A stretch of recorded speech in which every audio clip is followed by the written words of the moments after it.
This morning, I learned with much sorrow and shock about the death of one of our own employees due to COVID. This reinforced my resolve to share this message on COVID with you all. I was very fortunate to recover from COVID last August. Some don't. After that episode, I had made up my mind to be an advocate in the fight against COVID. I tried to speak about COVID at every opportune moment, even as sad as this particular moment is. We have now entered the third wave of COVID, which is even more pronounced due to the cold season. It has in fact affected virtually each one of us, because I'm sure each one of us can testify to a personal knowledge of someone we know and love who has been affected by this disease. COVID, for its part, knows no gender, no age group, no tribe, no religion. It is no respecter of social standing or status. It invades homes in low and high cost areas. It is not a passing visitor. It is here to stay, unless we do something about it ourselves. There are a lot of comments about what government is or is not doing about this disease.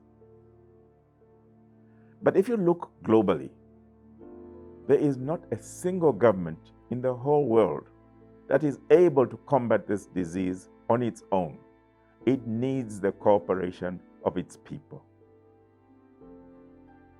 This leads me to my main point, which I wanted to share with you.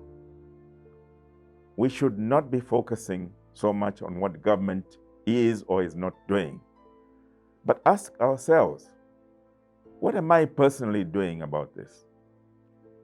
You may ask, but what can I as an individual do about this?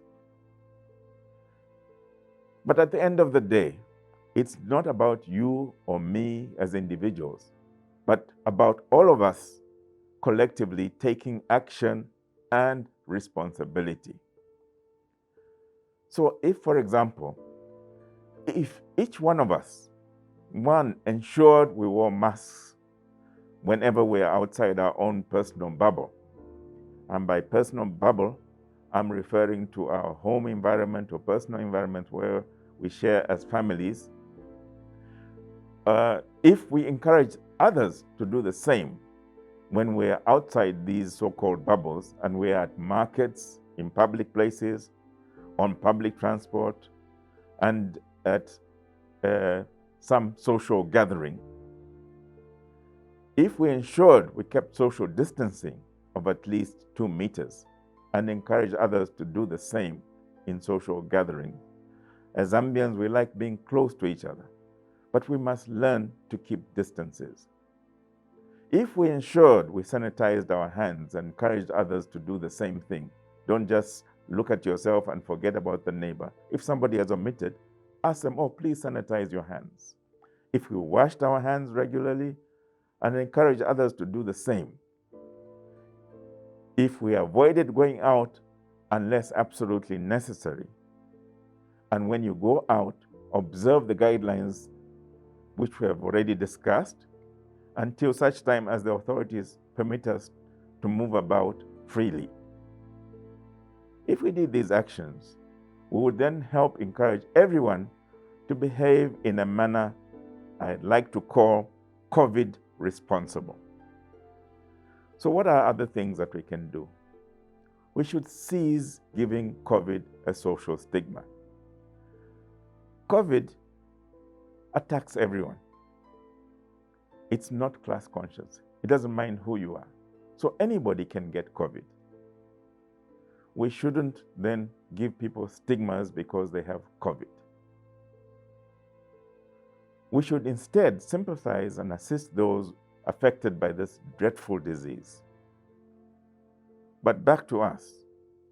We should also ensure we obey all government guidelines issued and encourage others to do the same, even if this causes us inconvenience because we're unable to move about freely.